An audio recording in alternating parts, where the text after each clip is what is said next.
There's something in every one of you that waits and listens for the sound of the genuine in yourself. It is the only true guide you will ever have. And if you cannot hear it, you'll spend all of your days on the ends of strings that somebody else pulls.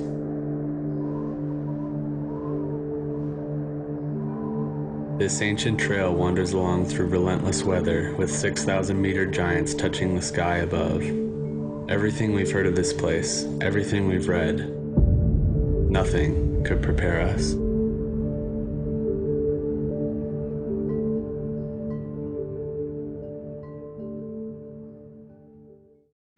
This was all a spur-of-the-moment idea, part of the vicious cycle of making every adventure more thrilling than the last.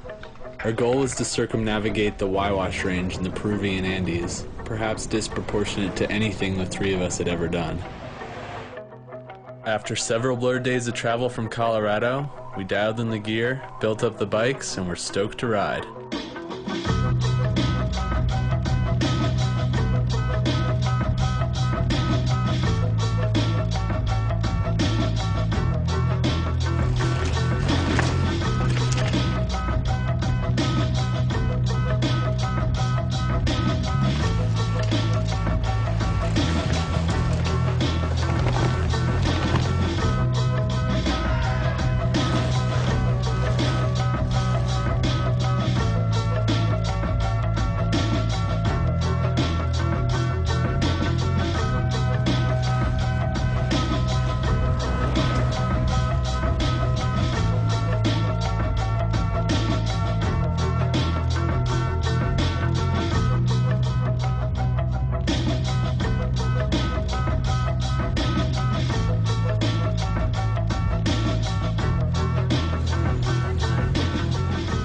With our wheels set in motion, we made some final preparations before going out on our own into the mountains.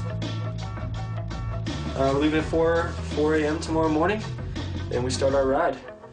And we're going to ride the Cordillera Huayhuash in Peru.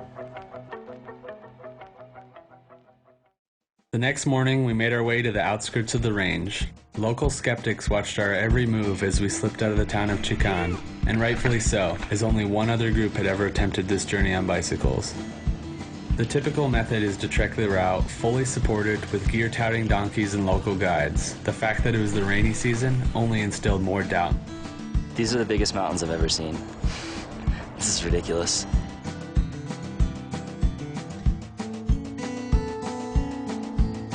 With every pedal stroke, the lines began to blur between the developed and the wilderness.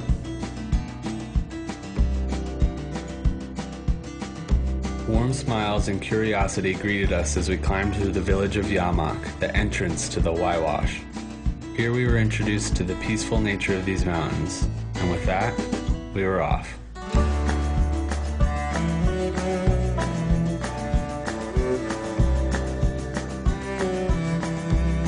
Got our first view of the glaciers up here in the Huayhuash range, and we're heading up to Matacancha Pass, which is just up there in the clouds, so it's about to get foggy. Yeah! It's putting the horsepower down on us. Literally. One word, Thomas, one word. Starting our first big climb. Definitely hike a bike, there's no riding up this.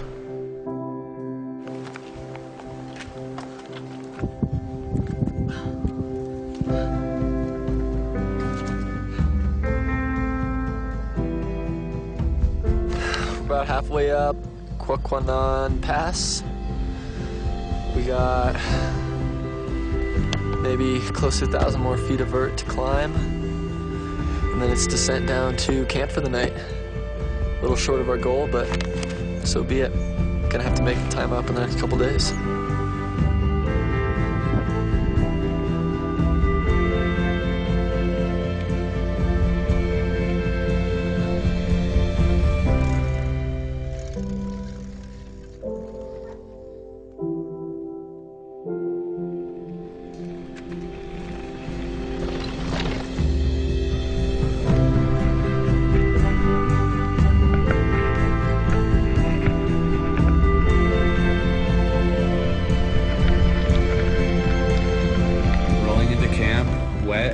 filthy and exhausted. Somehow we had forgotten the day's struggles, the rain, the elevation. We've come alive in the mountains, and there's nowhere else we'd rather be than right here, right now.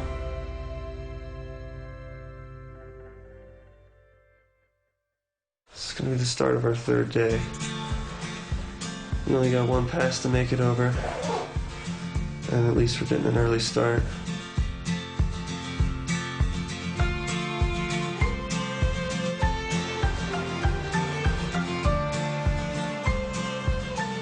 The air was cold and thin, the gear still wet from the day before.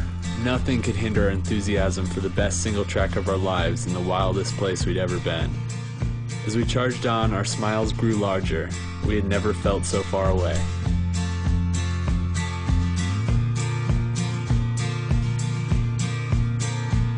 How do you guys feel? That good, huh?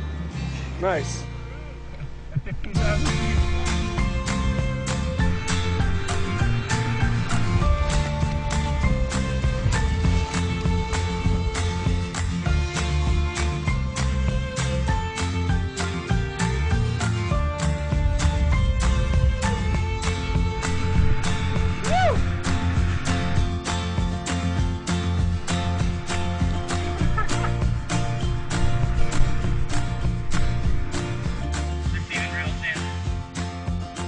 We felt small and insignificant when setting up the tent below 6,000 meter peaks.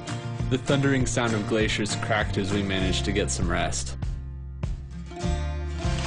Let's cook some hash browns. It's raining. We're at 14,000 feet, camping. Third day, Cordillo Huayhuash. Hell yeah. Oh, I don't like this. How to cook in the vestibule, 101. Isn't that what they tell you not to do? Yep.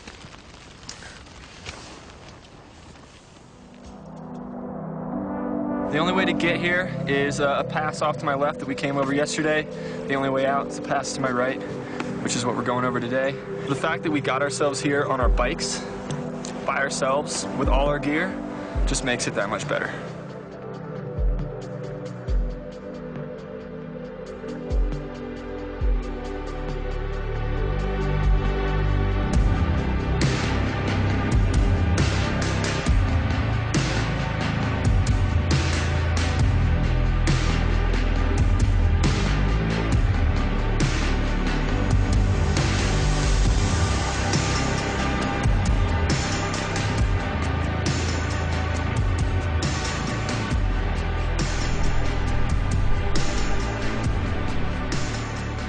Keep climbing higher and higher. The views just keep getting better. It's all worth it.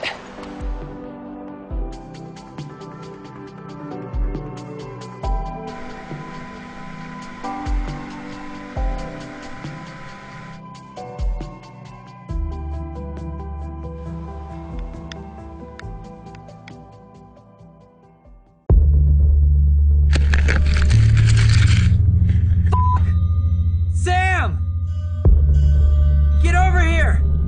Fuck! He's not breathing. Come on. Oh shit. Come on. Sam and I were trying to get him stable, wake him up, and I was about ready to run for the spot beacon. Today is one of those days I never want to have to experience again. Joey took a pretty good digger up here at the base of this glacier below Sula Grande. We're about 3 days in either direction from any sort of substantial help, and so we're out here. Got a pretty good concussion and knocked himself out for a little bit.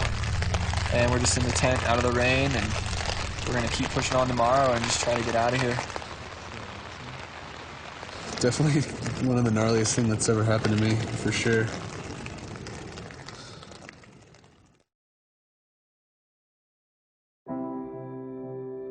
The previous day I got the worst concussion I've ever had. It scared the hell out of me, but the only option was to keep going. There was no help to be found out here. After hours and hours of climbing, we made it to the highest point on the loop. Nice analogy for those of you at home. It'd be like pushing a wheelbarrow up a staircase while trying to breathe through a drinking straw. Yes! I think Joey and Sam would agree with me on that one.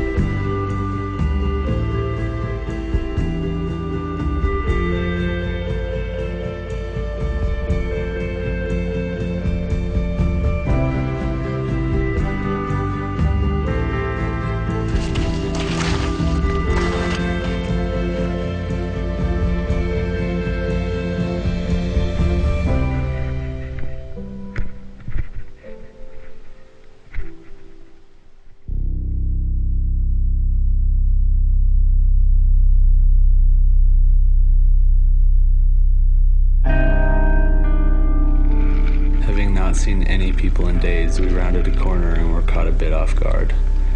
What we thought were two local caballeros turned out to be quite the opposite.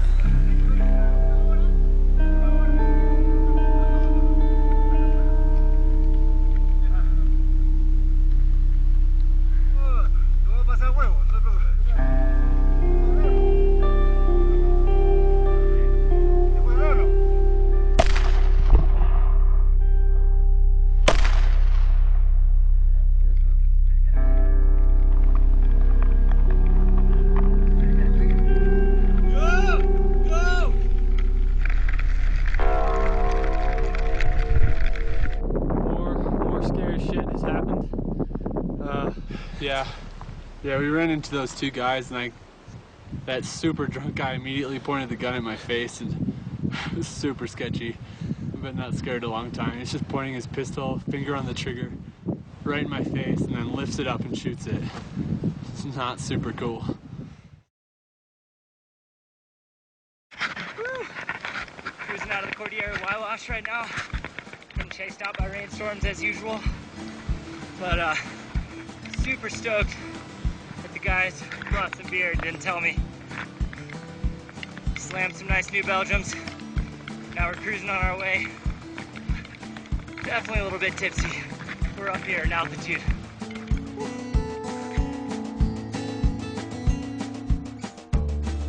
In the end, we didn't quite make it as far as we had hoped. Only 3/4 of the loop in 7 days. Between rainstorms, concussions, and waving guns, the Huayhuash had ripped at our eager ambitions. Adventure of this kind can't be scripted nor planned, and for that, we are grateful.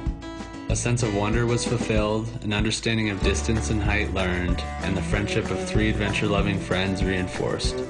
We can't wait for what's next.